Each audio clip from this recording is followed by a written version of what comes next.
Thrissur corporation council യോഗത്തിൽ UDF അംഗങ്ങൾക്ക് അനുവദിച്ചിരുന്ന 7 ഇരിപ്പിടങ്ങൾ കയ്യേറി LDF അംഗങ്ങൾ. തങ്ങളുടെ ഇരിപ്പിടങ്ങൾ തിരിച്ചു നൽകണമെന്നാവശ്യപ്പെട്ട് UDF അംഗങ്ങൾ നടുത്തളത്തിലിറങ്ങി അജണ്ട ഇനങ്ങൾ ഒറ്റവാക്കിൽ പാസാക്കി കൗൺസിൽ യോഗം പിരിച്ചുവിട്ട മേയർ. രാവിലെ 11:40 ആരംഭിച്ച കൗൺസിൽ യോഗമാണ് നാടകീയ രംഗങ്ങളുടെ ബഹളത്തിൽ കലാശിച്ചത്. യോഗം തുടങ്ങുന്നതിന് മുൻപേ UDF അംഗങ്ങൾക്ക് അനുവദിച്ചിരുന്ന 7 ഇരിപ്പിടങ്ങളിൽ LDF അംഗങ്ങൾ ഇരിപ്പുറപ്പിച്ചിരുന്നു. കൗൺസിൽ നടപടികളുടെ പ്രാരംഭമായി അനുശോചന പ്രമേയ അവതരണം കഴിഞ്ഞയുടൻ സീറ്റ് നഷ്ടപ്പെട്ട UDF അംഗങ്ങൾ ഇരിപ്പിടം ആവശ്യപ്പെട്ട് നടുത്തളത്തിലിറങ്ങി. തുടർന്ന് പ്രതിപക്ഷം ജനാധിപത്യ മര്യാദകൾ പാലിച്ച് കയ്യേറിയ സീറ്റ് തിരിച്ചു നൽകണമെന്ന് മേയർ ഡോക്ടർ നിജി ജസ്റ്റിനും പ്രതിപക്ഷത്തിന് ഒരുമിച്ചിരിക്കാനുള്ള സീറ്റ് നൽകാമെന്ന് പറഞ്ഞ മേയർ വാക്കുപാലിക്കണമെന്ന് പ്രതിപക്ഷ നേതാവ് ഹിരണും പറഞ്ഞു. തുടർന്ന് ഇരുപക്ഷവും രൂക്ഷമായ വാഗ്വാദവും മുദ്രാവാക്യം വിളികളുമായി.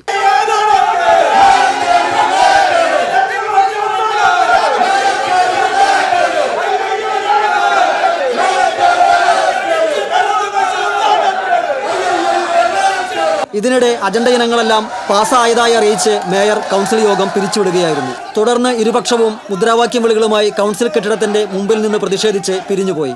സീറ്റിനെ ചൊല്ലിയുള്ള പോരിനിടെ വിശദമായ ചർച്ചകൾ ആവശ്യമുള്ള നിരവധി അജണ്ട ഇനങ്ങൾ ഒരു ചർച്ചയുമില്ലാതെ ഒറ്റവാക്കിൽ പാസ്സാക്കുകയായിരുന്നു. TCV തൃശൂർ.